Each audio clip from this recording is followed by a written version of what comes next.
Hallelujah.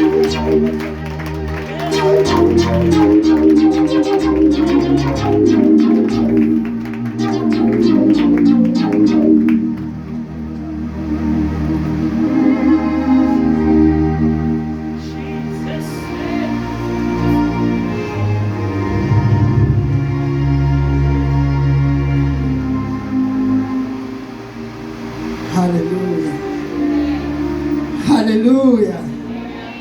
Hallelujah. God is here.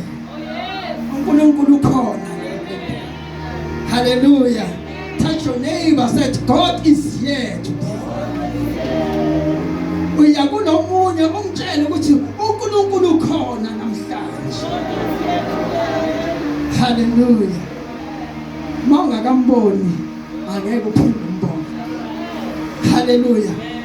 Akusiyena uNkulunkulu esembona ngamehlo, kodwa siyamuzwa ukhona ngaphakathi kwethu. Noma abanye bebheka ukuthi bafuna ukumbona endlula, kodwa thina siyazi ukuthi ukhona. I remember uMoses athi uNkulunkulu, show us your face. uNkulunkulu wathi ngeke uzungibone, ungangibona ngamehlo akho uzofa nokufa. Athi instead of ukuthi ungibone uzobona umhlane wami. Lakubona khona ukukhamba kaNkulunkulu, angeke simbone uNkulunkulu eza, kodwa sombona sekadlulile. Sithi uba kuNkulunkulu lona, angazi ukuthi ngidlule kanjani, angazi ukuthi ngiphephe kanjani, kodwa uNkulunkulu ngimbonile empilweni yami. Hallelujah. Hallelujah. God is with us. Noma ngabe sindlule ebunzimeni obunjani, God is with us all the time.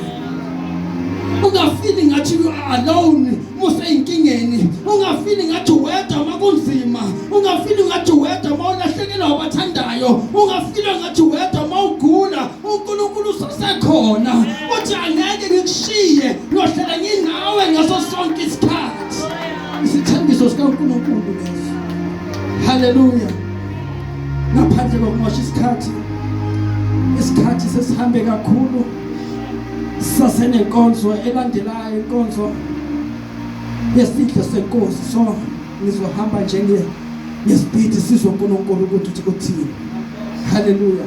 Ngicela khona ukufunda ngalesi story esifundele lapha kuJudges chapter 16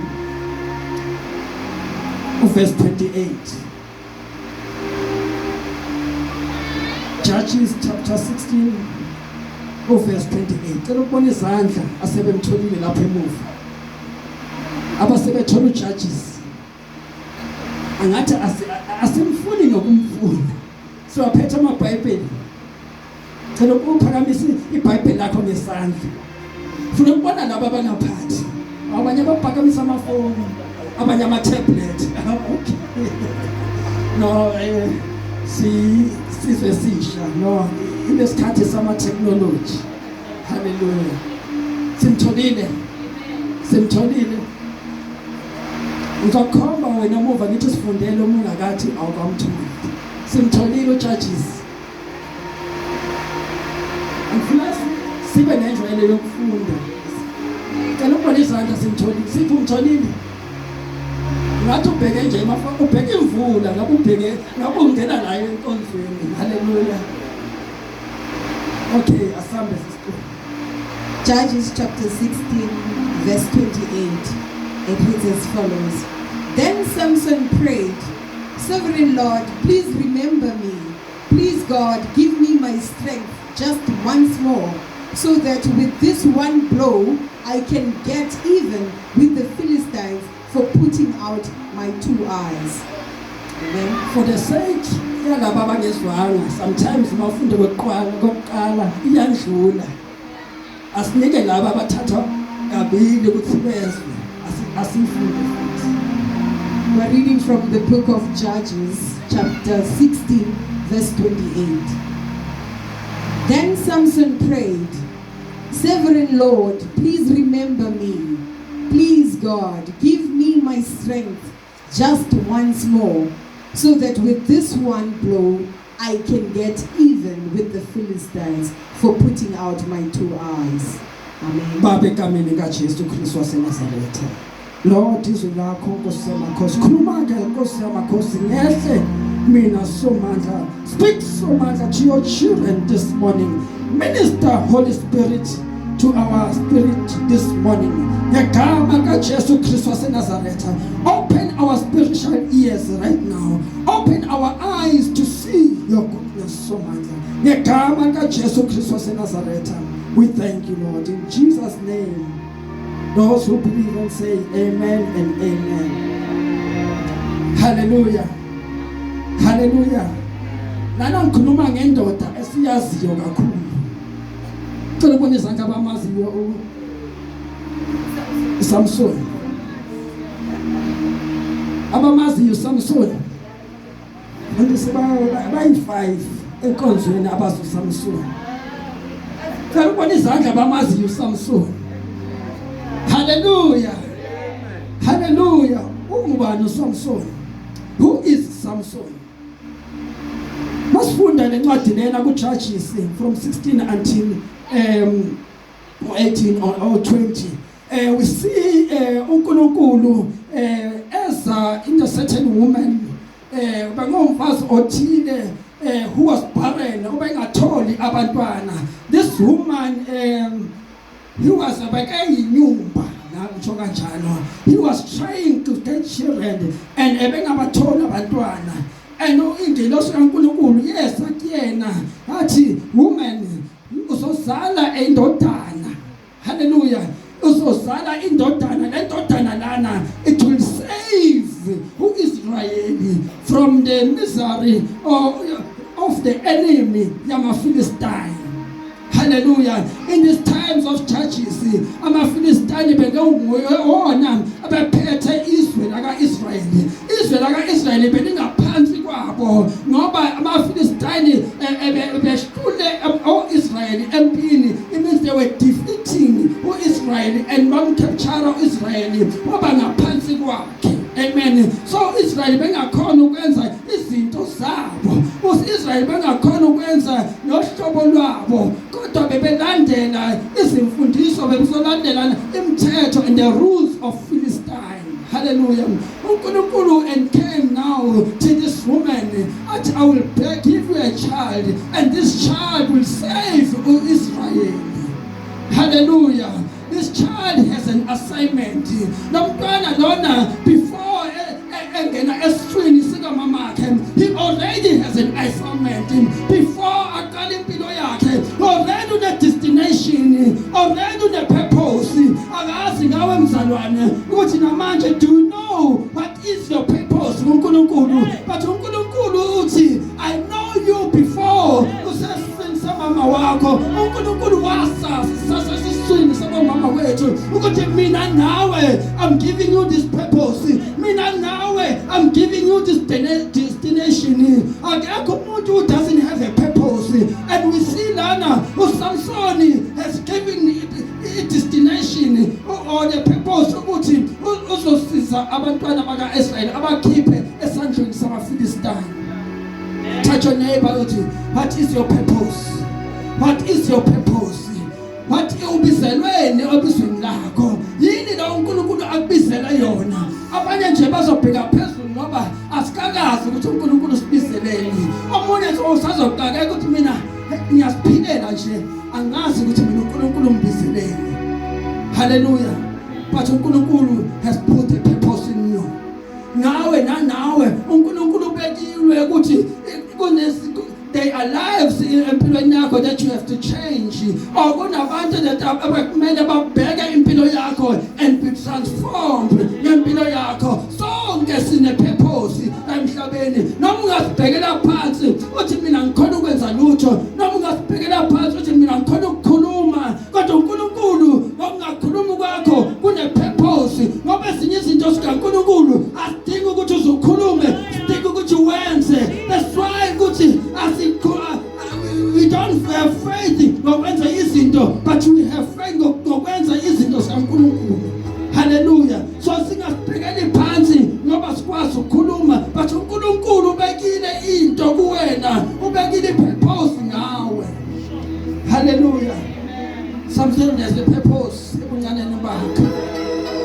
Samson has a purpose ebuncaneni bakhe, but his purpose came with challenges. Hallelujah. This purpose came with challenges. The greater purpose, the greater the challenges. Hallelujah. uNkulunkulu mebe okukhulu kuwena nama challenges akhona azoba makhulu. Ungaqhakeki nje inkinga zikulandela. There's something big uNkulunkulu ayibekile kuwe. Ungakhali uthi uNkulunkulu susa umthwalo kumina. uNkulunkulu uyazi ukuthi there are bigger things on your challenges. They are bigger things uNkulunkulu asibeke kuwena. Uma ngabe nje ngiwena athi uNkulunkulu letha ama challenges. Waletha sana ngizothola into ezinkulu zakho. uNkulunkulu letha ama challenges so that ngizobona ubukhulu bakho. Hallelujah. Let's not cry. Kuthi uNkulunkulu asuse all the challenges. I remember to Paul at this stone. Kunalento nje engihlabayo. Kunalento engihlabayo. Noma ngizama ukukususa ayisuki. Noma ungayikhulekela kanjani kuzoba nalento ehlabayo. Nathi sisaphila emhlabeni we have this thorn enokusihlaba not to destroy us but to let it khona baNkulunkulu. Hallelujah. Hallelujah. So Samson was given a task. Hallelujah. At the calling of Samson, it has also revealed the weaknesses of Samson.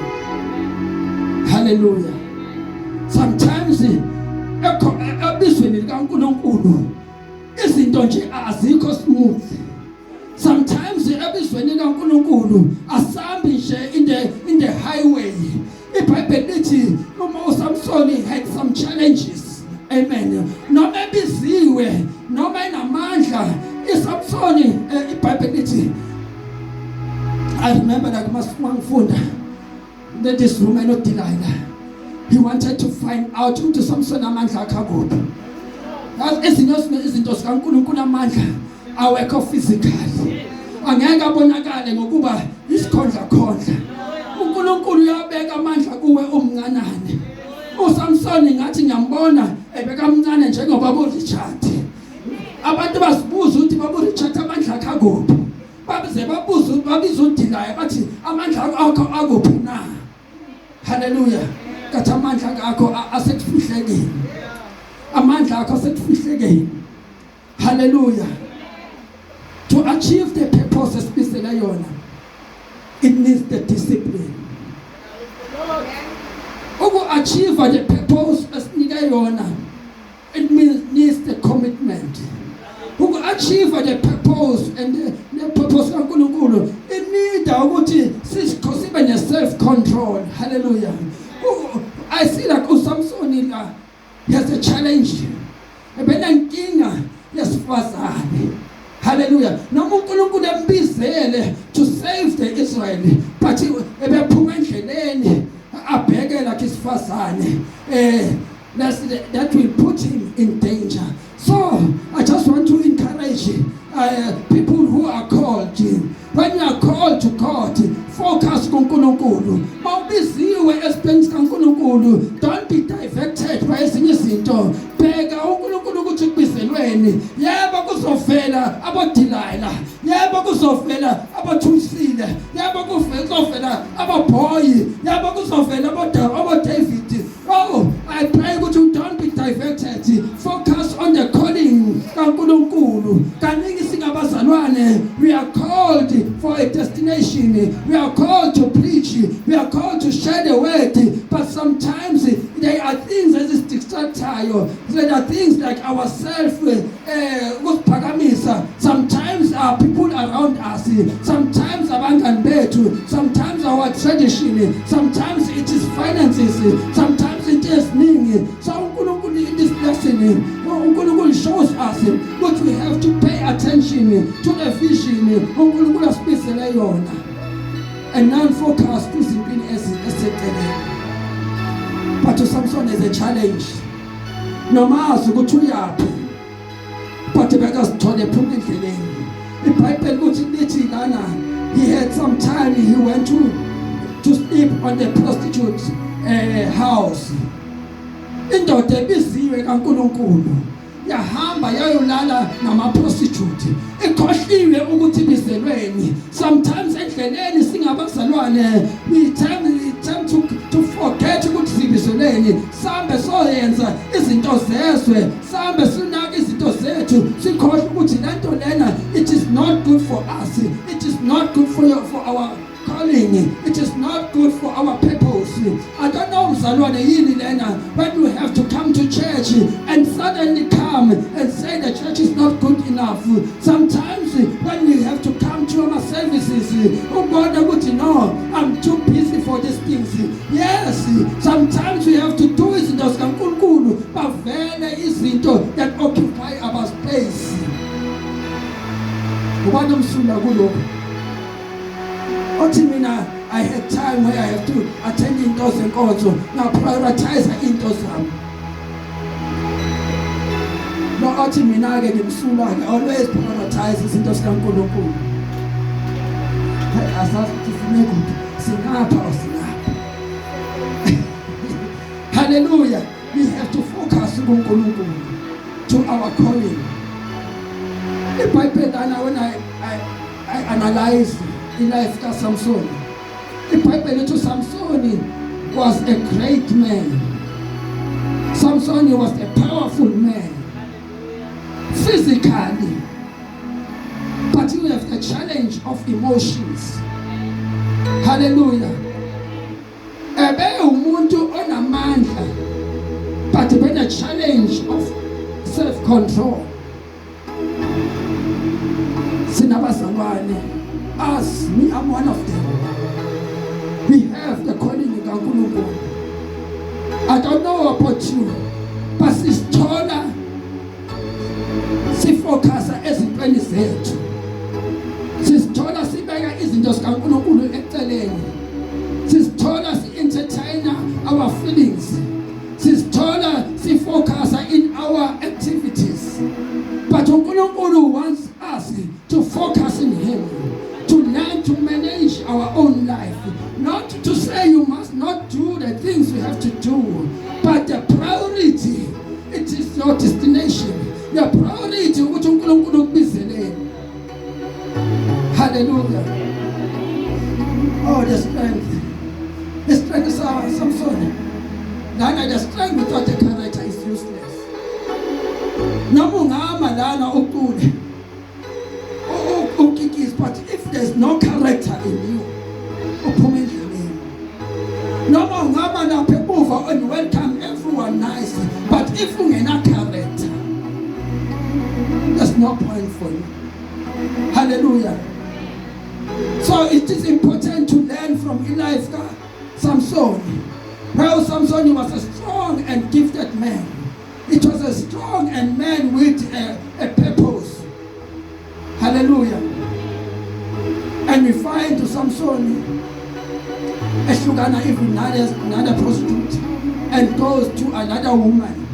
Ngoba uSamson bekumuntu wama-regate, mehlume phuma lana uya komunye, bephuma lana uya komunye, bephuma lana uya komunye. Siyayibona lento ngentsha yanamhlanje, siyayibona iyouth namhlanje iza ngaphi ibamba lo, ngapha intombazane ibamba lo, ngapha unalo waku TikTok, ngapha kunomuntu waku Facebook, ngapha kuwona wasesikolweni.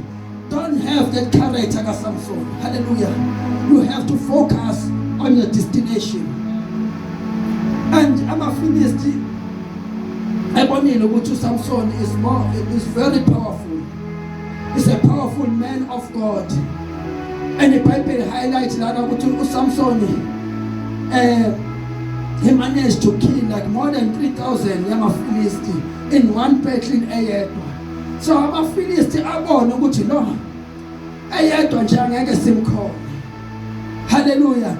I remember when this woman to men like with the Israelites, they betrayed him and brought him to amaFilisti. And amaFilisti, they came to him to attack him. And I remember Noble Samson is a man of God. He's anointed for battle. iBhayibheli lithi uSamson he didn't have any weapon kuyena. When amaFilisti eza kum-attacker, he didn't have anything to fight with. And uSamson iBhayibheli lithi he saw ithambo phansi lembongolo, which was the jaw of the donkey. Because when you are anointed by God, you don't have to have the same weapon that you fight with.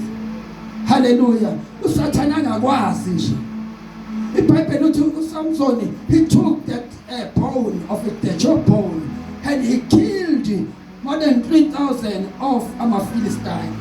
And what I like in the Bible, uSamson he threw it down, wayishiya phansi lethambo and waqhubekela phambili. And why ni highlight this ukuthi izinto esilwa ngazo, they are not material things. Our weapon are not the flesh and blood. It is God who fight for us. Hallelujah. Noma ngabe like usemzimeni obunjani, it is God who fight for us. And Samson, he left it down there because he doesn't want the jaw to be changed to this advanced weapon. He wants everyone to know that his strength doesn't come from this weapon. It's come from God himself. Kanjalo singabazalwane ithemba lethu kuNkulunkulu. iBhayibheli lithi amaFilistine they didn't know ukuthi uSamson bazomnqoba kanjani, and ngoba bayamazi ukuthi uSamson his weakness is in woman. They brought this woman empilweni yakhe. They brought this woman who was called Delilah. And Delilah is the weapon that was created ukususa amandla kaSamson. Hallelujah. There are things that uSathana silethayo empilweni zethu ukukususa mzalwane to your position. uSathana uyasiletha izinto ezikususa emandleni akho. uNkulunkulu usinikile amandla, kodwa uSathana uyasiletha izilingo ezisenza ukuthi sisuke emandleni kaNkulunkulu. uSathana uyasiletha izinto esizenza ukuthi sisuke ebukhoneni baNkulunkulu. uSathana uyasiletha imali ezokususa ekuthembeni uNkulunkulu. uSathana uyayiletha izinto ezibambekayo esibona ngathi ithemba lethu likuzona. Hallelujah. Hallelujah. We see this woman come in the life of Samson. And the Bible says this woman he received imali from amaPhilistine. Ukuthi, can you please, woman, help us to identify the weakness kaSamson? Sifuna ukwazi ukuthi singasusa kanjani amandla kaSamson. Hallelujah. Ngoba the dangerous person in life umuntu osemandleni. Umzalwane o dangerous in these days, umzalwane osemandleni. There's nothing weak njengomzalwane ongekho amandleni. There's nothing weak njengomzalwane who doesn't pray. There's nothing weak njengomzalwane who doesn't read the word. But umzalwane osemandleni uSathane can't defeat him. Umzalwane mawusemandleni usebukhoneni baNkulunkulu uSathane can't defeat you. Satan will try to take you out of your power. Satan will try to take you out of your position. We see Lana, this woman Delilah was ngemali ukuthi to find out ukuthi kahle Samson amandla akho akuphi. How can we take your power? Singasusa kanjani amandla? Ngoba now Samson to be ignorant. Akayibonanga lento isesa kuphi. Ngoba uNkulunkulu ushilo wathi you must never cut your hair. Hallelujah. Uma ukhatha inwele zakho you will lose all the anointing uNkulunkulu akunikile. But be careful bazalwane of not to lose izinto uNkulunkulu asinike zona. And let's be careful not to reveal our strength to the enemy. Because sometimes siyahlala nabantu kanti umuntu uyahleka nje kanti unezinto asidinga kuwena. Sometimes we have our friends esiwatshela wonke ama secrets ethu kodwa ngokuhamba kwesuku siyibona indaba sezigcwele yonke izwe.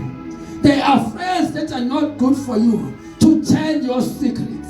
Hallelujah. And we see lana Solomon, Samson fall in this trap. And this iBhayibheli lithi uDelaya wathatha uSamson wambeka emathangeni akhe. Hallelujah. That is the weakness abambambe ngayo futhi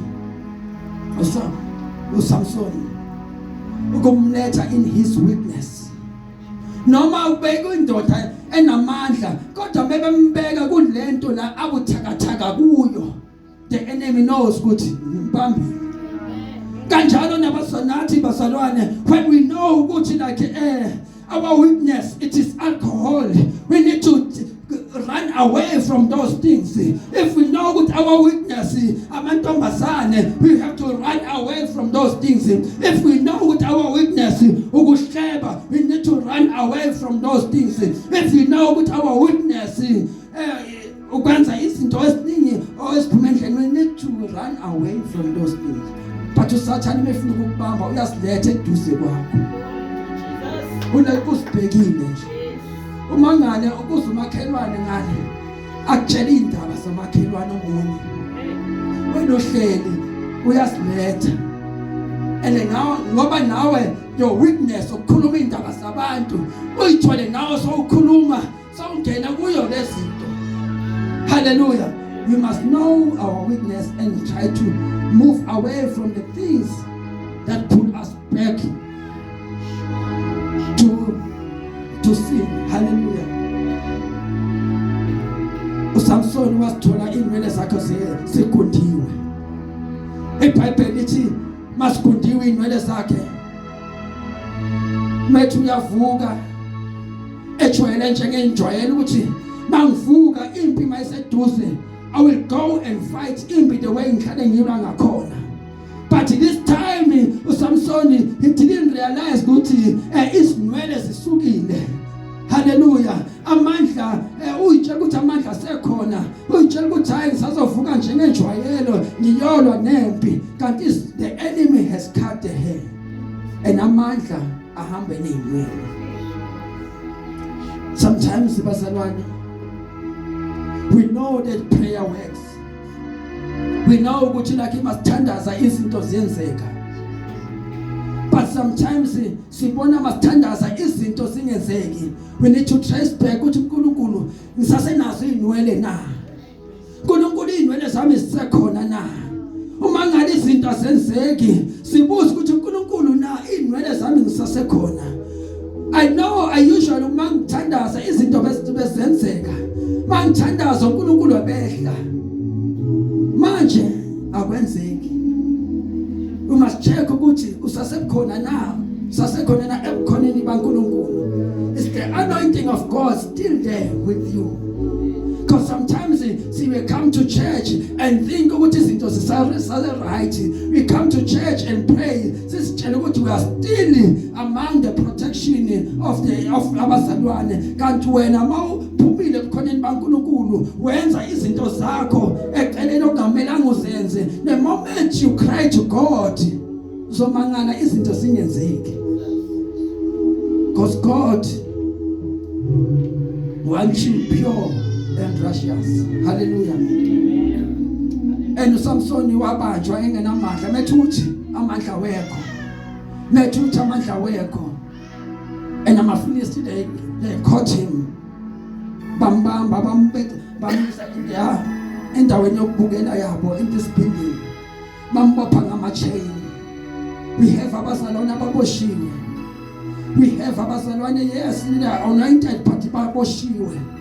Yebo nakhe sibhiziwe kodwa sibophekile. Yebo kunezinto ngapha ngibhiziwe enkosini, ngapha ngisithola sengihlaba imbuzi ngihlabela abaphansi. Ngapha ngibhiziwe enkosini ngisithola senyo consulta ngizama ukusiza uNkulunkulu. Sibophekile. iBhayibheli lithi uSamsoni into yokuqala bamkhipha amehlo. Haleluya. Usathane mefuna ukudila nomzalwane uqala amkhipha amehlo. Sinabo abazalwane abayenkonzweni kodwa ababoni. Sinabo abazalwane abayenkonzweni kodwa they don't know their vision. Umuntu ongena vision that person is like a dead person because umhambuma akazi ukuthi ubizelweni ngoba amehlo awekho. If umzalwane must know ukuthi ubizelweni ngoba usathane makisa le must say no, I know ukuthi ngiyale because you have eyes. But to Samson wakhishwa amehlo to deal with this vision. Hallelujah. And we see Senketa uSamson eboshiwe behlekisa ngaye. iBhayibheli lithi ngasaboni ephelelwe ngamandla. Sometimes siyakwazi lokho singabazalwane, siyakwazi ukuphelelwa ngamandla, siyakwazi la sifuna ithemba khona singaliboni. We know when we try for help and we don't get it. iBhayibheli lithi uSamsoni wanika ngesindonga sethempeli engenamandla behlekisa ngaye. iBhayibheli lithi I like uSamson la ithemba lakhe seliphelile, la ukurely to his own strength kuphelile, la ithemba lakhe lama of his strength liphelile. He acquired to God. Athi uNkulunkulu, remember me, Lord, strengthen me once again. Remember me lapho sebumnyameni besindonga, amehlo angaboni. uSamson uthi uNkulunkulu ngikhumbule, ngipha amandla okugcina. I don't know mzalwane ukuthi what are you going through, yibuphi nobumnyama okubo, but uSamson say uNkulunkulu remember me, ngipha amandla okugcina. Mzalwane ngabe noma ngabe uzamile ngawo wonke amandla akho phela endleleni, buyela kuNkulunkulu, turn back to God, and He is the source of power. Buyela kuNkulunkulu, uthi uNkulunkulu remember me. Yabo ifamily ngishiyile, yabo umsebenzi ungahlekele, yabo umzimba wami ubuthakathaka, ngizamile ngazo zonke izindlela, ngihlulekile. Hold on the pillars of the temple. Hold on the pillars of the temple, which are the prayer. Hold on and pray. Hold on and pray. And say, uNkulunkulu remember me. Yebo amandla maphelile, kodwa God, you are the source of my power. uNkulunkulu ulithemba kimina. uNkulunkulu, you are the strength of my body. Go to God. Angazi, what are you going through? Hold the pillars. The moment you pray, iBhayibheli lithi izinwele zaSamson zaqala ukuhlunga. The moment you start praying and focus on uNkulunkulu, izinto zakho ziyaqala ukuvela, amandla akho ayaqala ukudevelopa. Sometimes asinamandla because asibhekanga kuNkulunkulu, kodwa lo moment sibheka kuNkulunkulu izinwele ziyahluma. I don't know mzalwane ukuthi what is it ebambile. Bheka kuNkulunkulu this morning, buyela kuNkulunkulu kulonyaka, izinwele zakho zizohluma. La usathane athi uqedile ngawe, umtshela ukuthi inwele zami ziyahluma. Bambelela in the pillars, bambelela in the pillars. Hold on to your strength. The strength, it is the prayer. Inwele zakho ziyohluma. Umtshela usathane ukuthi hayi ngiwine nje. Amandla ami, I will wake up 7 times. Ungahleki isitha sami ngiwile. I will arise. Let's stand up, Salwane. Hallelujah. Hallelujah. Hallelujah. I don't know what you are going through, but this is not your end. While we are closing our eyes, usathana usitshela ukuthi uqedile ngawe. Abantu basitshela ukuthi hayi lona simphosile ngemithi angeke asavuka. Lona siqedile ngaye. I don't know about you, maybe boso give up empilweni uthi izinto zami angeke zisalunga, ngisamile ngawo wonke amandla ami. Kodwa ngeke kusalunga, even the age yami sengishiyile. Hold on to your pillars. Set your pillars around you. Which are the prayer? Bambelele emkhulekweni. Uye ngapha nangapha. Uhlale kuNkulunkulu. And you see inwele zakho zizohluma. Now Satan uqedile. uNkulunkulu will turn around to your advantage. Hallelujah. uSamson bethi baqedile. uNkulunkulu gave him the strength. And he pulled the pillars that killed all the leaders zama Philistine. Now abantu bathi baqedile ngawe. Satan will turn out for your good. The things that you have lost, it will come multiple times. Izinto zikulahlekele, uNkulunkulu will increase them multiple times. Now Satan athi uqedile ngawe, God will turn the wheels for your advantage. Asheleni uNkulunkulu. Sure. Come on now, give God. Give God. The big and the applause. Hallelujah. God remember me. Tata Njeloko. Hallelujah. Tata Njeloko. Let me see it is not